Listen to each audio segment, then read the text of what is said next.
एक बार चीन के एक हिस्से में एक बहुत ही बड़ा मठ था, जहाँ लगभग 500 भिक्षु रहते थे। वो सभी अपने गुरु के मार्गदर्शन में खुद को जानने का अभ्यास कर रहे थे। एक बार एक लड़का उस मठ में शिष्य बनने के लिए आया। उसने मास्टर से कहा, मास्टर, मैं खुद को जानना चाहता हूँ। मैं सच की तलाश कर रहा हूँ। मैं पता लगाना चाहता हूँ कि सच क्या है। मास्टर ने उसकी ओर देखा और कहा, अगर तुम सच जानना चाहते हो तो तुम्हारा पूरा जीवन दांव पर लग जाएगा, क्योंकि सच को पूरी तरह से जानने में तुम्हारा पूरा जीवन लग जाएगा। और फिर भी इसकी कोई गारंटी नहीं कि इस जीवन काल में तुम्हें सच का पता चल ही जाएगा। तो क्या तुम तैयार हो? शिष्य ने कहा, मास्टर, मैं यहाँ पीछे मुड़ने के लिए नहीं आया हूँ, मैं इसके लिए तैयार हूँ। गुरु ने कहा, अगर ऐसी बात है तो तुम एक काम करो, इस मठ में 500 भिक्षु हैं, तुम उनके लिए चावल कूटने का काम शुरू कर दो। सुबह से शाम तक बस चावल ही कूटना है तुम्हें। जब थक जाओ तो सोने चले जाओ और फिर अगली सुबह उठकर चावल कूटना शुरू कर दो।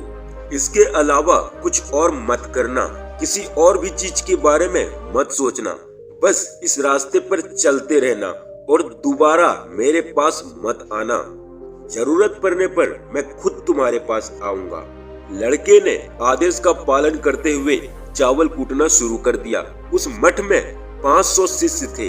उन सभी को समय पर भोजन की आवश्यकता पड़ती थी, इसलिए वो सुबह बहुत जल्दी उठ जाता था और देर रात तक चावल कूटता रहता था। जब थक जाता तो उसी कमरे में सो जाता जहाँ वो चावल कूटता था। वो किसी से बात नहीं करता और ना ही कोई उसके पास बात करने आता था।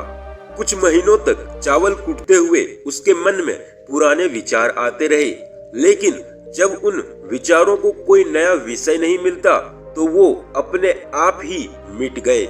धीरे धीरे उसके मन में विचार कम होने लगे। कुछ सालों के बाद तो वो अपना नाम भी भूल गया।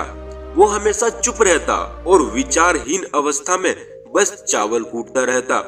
उसने ना तो कभी ध्यान किया था और ना ही कभी कोई शास्त्र पढ़ा था। मठ के बाकी शिष्य उसे मूर्ख समझते थे। ऐसा करते हुए उसे 12 साल बीत गए। 12 साल बाद एक दिन मास्टर ने घोषणा की कि मेरा आखिरी समय आ रहा है और मुझे अपना उत्तराधिकारी चुनना है, जो मेरे बाद इस मठ का मुख्य होगा। इसलिए मेरा कोई भी शिष्य जिसे लगता है कि उसे आत्म साक्षात्कार हो गया है और उसने खुद को जान लिया है, तो वो रात को मेरे दरवाजे के पास आकर इस दीवार पर कुछ पंक्तियां लिखे, जिसमें उसकी जिंदगी का सारा अनुभव समाया हो। कई शिष्यों ने ऐसा करने के बारे में सोचा। मठ के प्रमुख शिष्यों में से एक ने वहां जाकर कुछ पंक्तियां लिखी। उसे धर्म ग्रंथ का बहुत ज्ञान था। सभी शिष्यों को लगता था कि वो इस मठ का उत्तराधिकारी बन सकता है। उसने लिखा, मन एक दर्पण की तरह है जिस पर विचारों और इच्छाओं की धूल जम जाती है। इस धूल को मिटाने के लिए ध्यान करना चाहिए। जिसकी धूल मिट जाती है और मन का दर्पण साफ हो जाता है, वो मोक्ष प्राप्त कर लेता है। अगली सुबह जब मास्टर उठे और उन्होंने इन पंक्तियों को देखा तो उन्हें बहुत गुस्सा आया और उन्होंने कहा कि इस बेवकूफ ने यह सब कचरा मेरी दीवार पर लिखा है। वो शिष्य जिसने ये पंक्तियां लिखी थी वो चुप रहा। हालांकि उसने जो लिखा था वो बिल्कुल ज्ञानवर्धक बातें थी, लेकिन यह सब किताबी ज्ञान थी।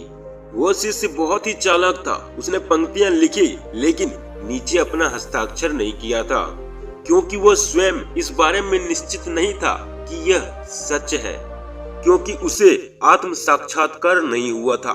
गुरु ने इन पंक्तियों को पूरी तरह से खरीज दिया। यह देखकर सभी हैरान हो गए। यह घटना पूरे मठ में चर्चा का विषय बन गई। इस विषय पर बात करते हुए 2 शिष्यों के पास से वो शिष्य गुजरा जो 12 सालों से बंद था और दिन रात बस चावल कूटता रहता था। वो उन दोनों की चर्चा सुनकर धीरे से हंस पड़ा। दोनों शिष्य ने उससे पूछा कि तुम क्यों हंस रहे हो? उन दोनों की नजर में ये चावल कूटने वाला बहुत ही तुच्छ भिक्षु था। किसी ने भी उसे ना तो कभी ध्यान करते देखा और ना ही कभी शास्त्र पढ़ते हुए। हर कोई उसे मूर्ख समझता था जो बस चावल कूटना ही जानता था। उस मठ में बहुत बड़े बड़े विद्वान थे, लेकिन उस चावल कूटने वाले को किसी से कोई मतलब नहीं था। इसलिए वो दोनों शिष्य उसे मुस्कुराता हुआ देखकर चकित रह गए।